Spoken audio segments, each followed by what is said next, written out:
Voltamos. Você está no programa A Nossa Escola Dominical. E que bênção e que oportunidade única que temos de juntos poder aprender mais de Deus através da sua palavra, através da Escola Dominical. Hoje nós estamos encerrando este trimestre, esse assunto maravilhoso, crescimento e serviço cristão. É um assunto para a vida inteira, deve ser o meu projeto de vida, o seu projeto de vida, uma vida inteira. E para fechar esse assunto com chave de ouro, hoje nós vamos tratar o serviço integral do cristão, quer dizer, é a vida inteira que você deve servir o Senhor nosso Deus. A verdade prática, já lemos no bloco anterior, mas vale a pena a gente rever, olha só, a mordomia da família é construída na igreja para um serviço integral na sociedade. O panorama da aula de hoje, nós vamos tratar justamente sobre a base, família, igreja e sociedade. É onde vivemos e como convivemos, e aqui está a forma que devemos administrar a nossa mordomia e também refletir em nós a imagem de Cristo como crentes, como cristãos maduros. Então, tópico 1 é família, presença de Deus, deveres e hospitalidade. E o tópico número 2, igreja, pregação e ensino, exercendo os dons e também o plano financeiro.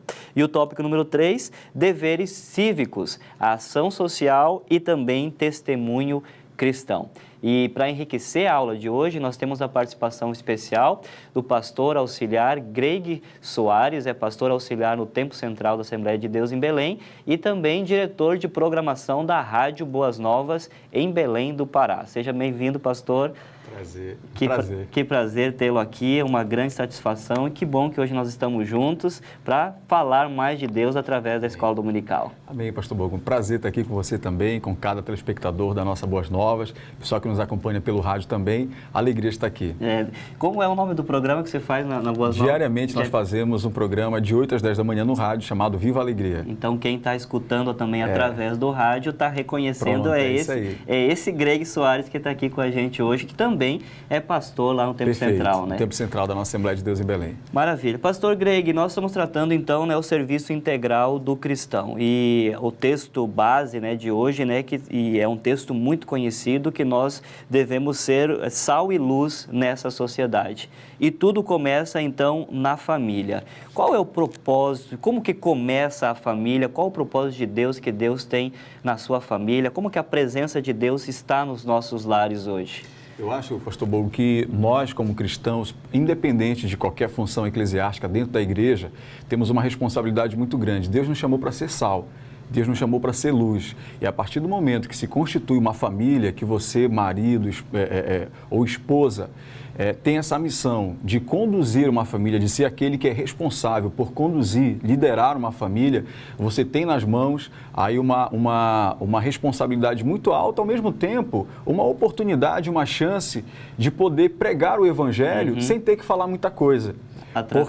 Através do exemplo da família, porque dentro de casa, dentro da família, para os que aspiram o ministério, para os que aspiram o desejo, o serviço na obra de Deus, esse é o melhor lugar para você exercer a qualquer função eclesiástica, a começar da liderança, a começar do pastoreio. Se a própria palavra de Deus diz, o apóstolo Paulo diz, olha, quem consegue cuidar bem, da sua casa, esse consegue também poder auxiliar alguém, consegue também cuidar de alguém. E a família, ela é a única instituição criada por Deus antes do pecado entrar no mundo, Perfeito. E aí a presença de Deus, ela é muito forte na família, antes do pecado entrar no mundo, mas mesmo depois que o pecado entrou no mundo, Deus ainda não desistiu da família. A presença de Deus, ela deve ser constante em nossas famílias, como autoridade, seja pai, seja mãe, ou o próprio filho que é salvo e os pais não são, tem como autoridade levar a presença de Deus diariamente para sua casa. Sem dúvida. E você falando isso, eu lembrei do plano perfeito de Deus a partir da vida de Noé.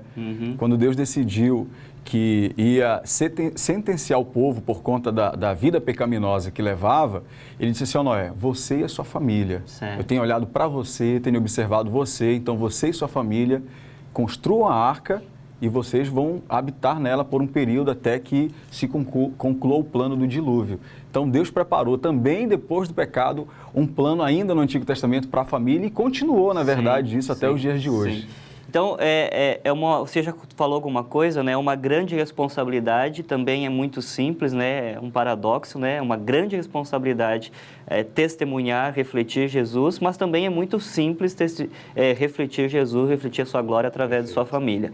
Para isso, nós olhamos para a Bíblia e nós falamos de deveres, para nós refletirmos, então, quais são os nossos deveres de marido, de mulher, de homem, de esposa, mas também de filhos e pais. A Bíblia é bem clara a respeito disso, pastor Bogo. Eu acho muito legal. A Bíblia ela é o nosso manual, né? A gente usa essa palavra sempre, constantemente na igreja e ouve também, e às vezes até parece uma palavra comum, mas é fato. Isso aí é uma frase, talvez, que pareça, é tão comum, mas de fato Deus deixou a Bíblia como manual para o ser humano.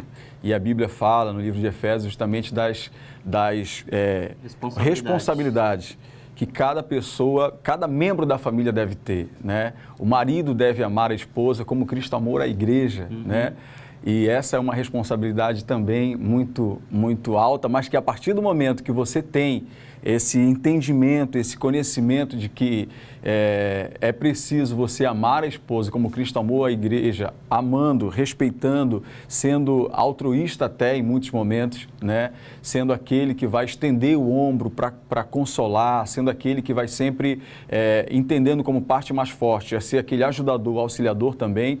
Isso também é um dos deveres do homem. Já da esposa, cabe à esposa a ser submissa ao marido. Não é uma submissão imposta, não é uma submissão a partir da ideia que se tem aí fora. Não é opressiva, né? Não é nada opressivo. É ser auxiliadora. Perfeito.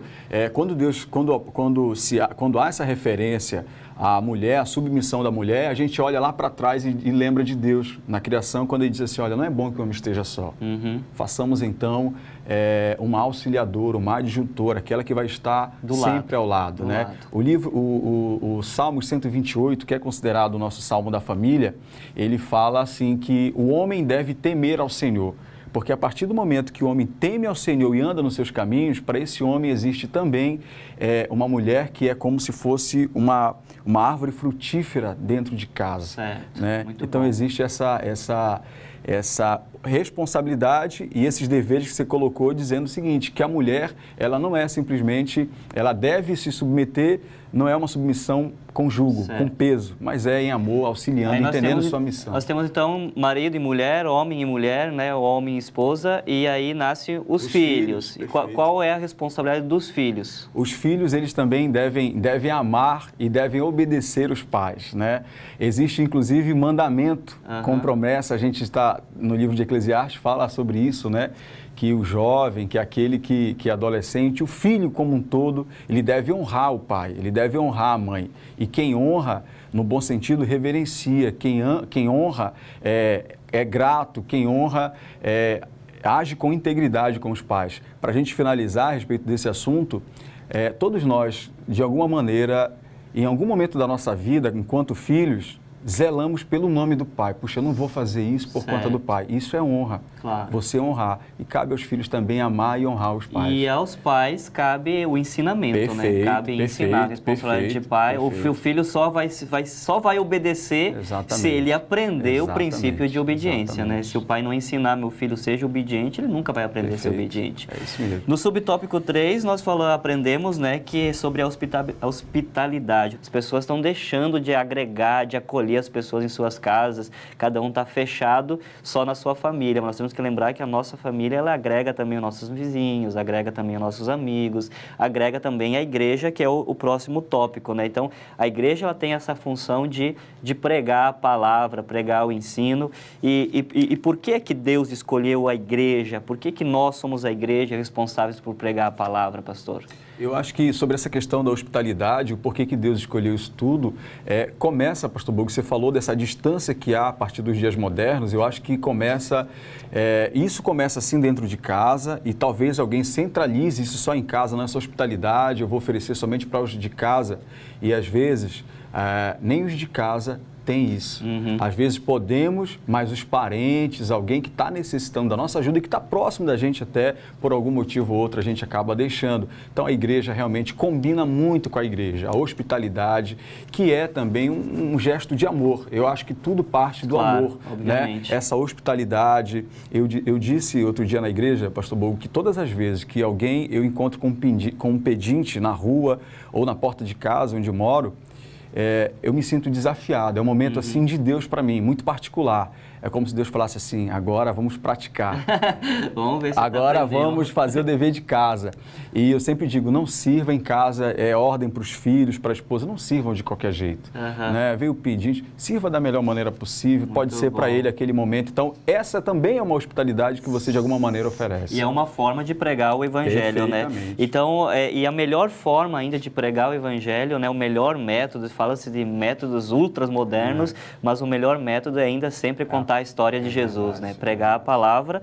E nós temos o Espírito Santo que vai nos ajudar a exercer os dons, né? Então, o Senhor nosso Deus nos dá a missão, mas Ele também nos equipa, né, com os dons espirituais e cabe a todo crente orar e buscar a Deus e buscar e receber o batismo com o Espírito Santo. Então, se você ainda não é batizado, ore, peça a Deus para que te batize com o Espírito Santo e te revista com esses dons, te equipe para esta guerra espiritual. E se você já peça a Deus que te renove, te dê uma nova oportunidade, te avive, te renove, para que nisso tudo o nome do Senhor seja glorificado.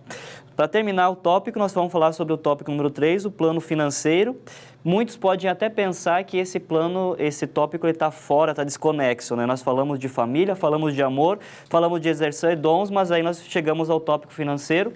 Mas o pastor Greg muito bem citou, né? Nós podemos ampliar isso como missão da igreja, fala do pedinte, né? A igreja, ela não tem a obrigação de resolver todos os problemas sociais, mas ela tem a missão de participar resolvendo esses problemas sociais. E com isso só se faz com dinheiro, né? É verdade, é verdade. A questão do plano financeiro, a gente se faz com dinheiro a caridade, a gente se faz com dinheiro essa obra social que a igreja realiza, né? E se deve também, para se ter dinheiro, talvez, mas você está falando isso porque talvez vocês têm dinheiro. Mas eu acho que a questão não é ter ou não dinheiro, é querer fazer e, sobretudo, saber administrar, ser um bom mordomo realmente, um bom administrador, porque esse talvez também tenha sido um grande desafio. Com certeza, né? É o que nós estamos vendo durante todo o trimestre, é uma oportunidade de você lembrar que também ofertar é um projeto de uma vida inteira. Fique ligado e nós voltamos então com o terceiro bloco e também vamos tratar do tópico número 3, sociedade.